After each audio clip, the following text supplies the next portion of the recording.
Hey guys, what's going on? So I hope you guys are first off, I hope you guys are enjoying these vertical videos. That is going forward going to be my channel now. For some reason, and I don't know if you read my community post, but for some reason, whenever I was trying to do what I would normally do, which is rotate, like take this video and then just rotate it to the left, for some reason it was adding like 5 seconds to the end of my clip of nothing, and it was throwing off all the audio, and I was like, I can't have this. This doesn't make any sense. And I really noticed it on that idiot Treant deck video, because I always like, I think it happened before, and I thought that it was an encoding thing, like when I uploaded it, that it would just fix itself. And so whichever video that happened with, I just left it, and I thought that it would fix itself. Obviously, it probably didn't. But I noticed it specifically on this one because I was just rewatching it. I always like to rewatch my videos. This is not what this video is about, but I thought I'd mention all of this anyway. And I rewatched that video specifically. And when I was rewatching it, I was already in gameplay because I was already hearing gameplay sounds, but I was watching the screen and I was like, I definitely didn't start the game yet. What is happening? And that's when I realized that every single time I tried redoing it again, and it added the same 5 seconds. And I was like, okay, I don't know what a fix for this is. I'm just going to start uploading in vertical. I made a promise to everybody like a long time ago, and I just kind of like, nobody brought it up, so I just didn't care, that if I got to a specific threshold, that I would stop caring about sidewaysing my videos, because I would be like, you know what? That is enough amount of subscribers. It's more subscribers than I would have ever thought. And if I get to this point of subscribers, I'm just going to stop caring and just do vertical videos. And so that's what's going to happen. So going forward, I'm just going to upload in vertical format. So I hope you guys appreciate that. But as I was sitting here, I was thinking about reincarnation. Obviously, I just made the video. And a couple of things that I didn't talk about in that video that I'll talk about here is that each time you reincarnate something, you're getting a 1% power boost to your deck. So just an overall 1% across the board. If you run that card in that deck, you are getting, you know, if you have a singular card with Reincarnation 1, that deck now just does 1% more damage just because you have that Reincarnation 1 in that deck. If you multiply this, there's 3 levels of reincarnation. There are 5 units. If you max out everything, if you reincarnate 5 cards in your deck, you are getting a plus 15% bonus just because, and added that fact, because it doesn't need to be reincarnation 3 level 3, right? It's just if you have 5 different reincarnation 3s in your deck, you will get a maximum bonus of 15% just because. And I thought about that, and I thought about the units that they're giving the reincarnation talents to, because they are not giving talents to everything. And then I realized a couple of things. 1, 15% is a lot. It's a lot of extra damage.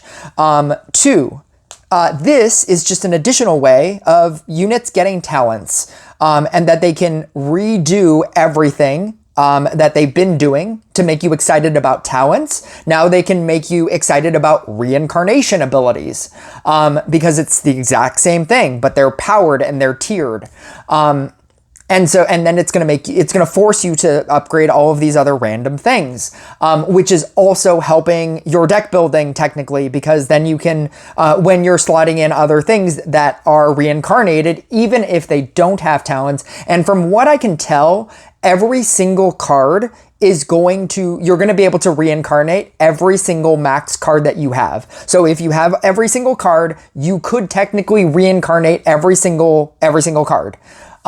You just won't have the talents, in the same way that you can max out a Trapper right now, but Trapper doesn't have talents, and so whenever it drops into the game, you can max out the talents. That's what's going to happen to every single card, I believe. That's, I don't know, subject to change. But I believe you'll be able to reincarnate literally everything if you have it at max. And so in thinking about that, I thought about, like, what will the tier list be?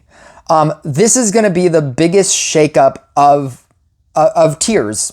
Whenever I do a tier list for 28.0, this is going to be like the thing. It's going to be like, what is the tier list? Because if Phoenix is obviously going to be the best. Phoenix was always going to be the best because it's an event unit, but it's also the only, not the only event unit, because they're also doing Tesla. So I think Tesla is going to also be kind of strong. But Phoenix already has reincarnation talents as well. So not only is it the newest event unit, but it also has reincarnation talents that you can then max out. So something like a cultist and an inquisitor, yes, those are going to start being stronger, but Phoenix will obviously be the best. And it's going to be so far and above the best because it has reincarnation talents and it's a new event unit. And those are usually always the best because they want them to be the best. So for all the reasons why a normal unit that is an event unit will be the best, this is going to be double the best, right? And so, but then that begs the question, like, how much better are all of these other cards going to be? Like, how much better is a bruiser going to be? How much better is a cultist going to be? How much better is an inquisitor going to be? And I feel like it's going to be like how some units still to this day don't have talents, like a trapper, but you're still using trapper because it's so good.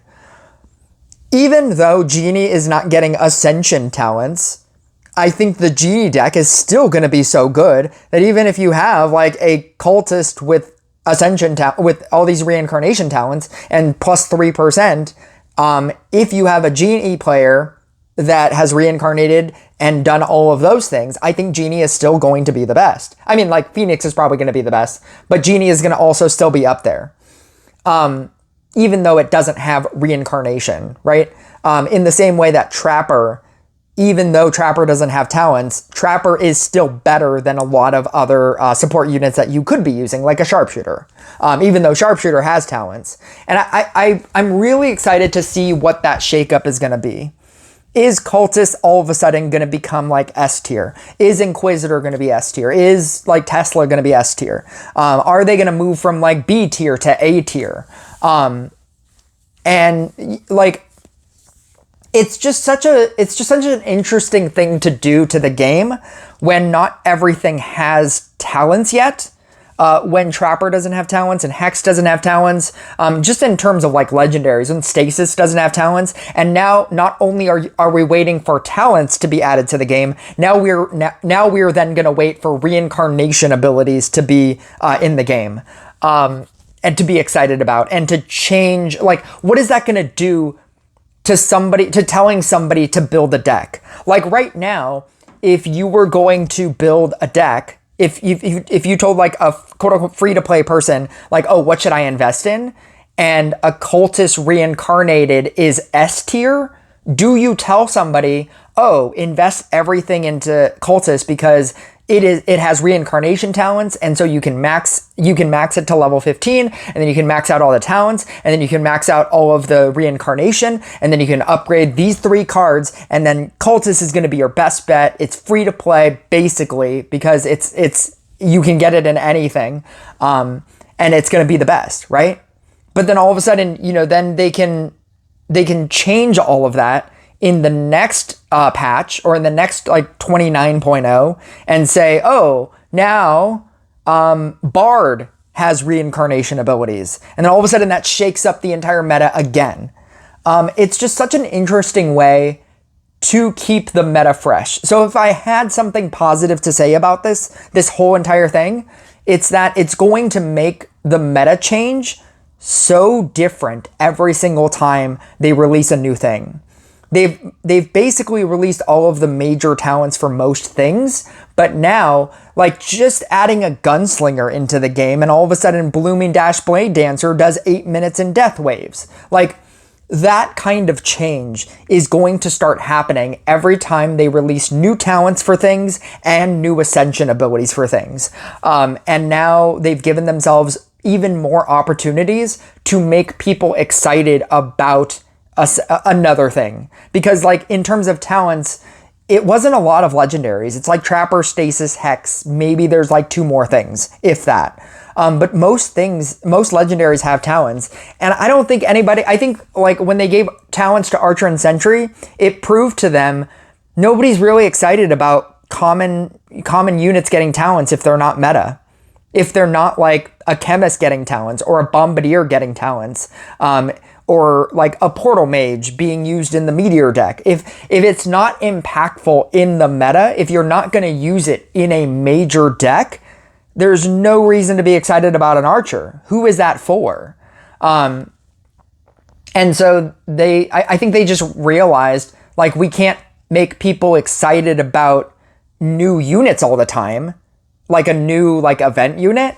So what if like instead of doing, I mean like they can do event units as well because that makes them money as well, but we can't just keep doing event units because that's going to get tiring. So what if we added an entirely new talent section portion of everything, right? Like what if we made you excited that Blade Dancer now gets Ascension talents, that Scrapper now gets Ascension talents, right? Or Reincarnation talents. I'm never going to get used to that. I think I keep calling it Ascension. I don't know why I keep calling it Ascension. But Reincarnation talents, whatever they're going to call it. And now you're going to be excited to like invest in a singular deck. What happens when Demon Hunter gets Reincarnation talents? Steven Stanton 8554. I can't believe that man is back. But you know, like I've been talking for too long, and yeah, if I had to say something positive about Reincarnation, it's that. I think the meta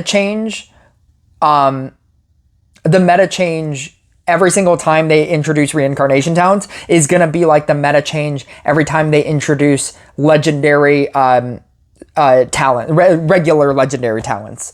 And because they can't do legendary talents anymore, they were like, the fuck we can't.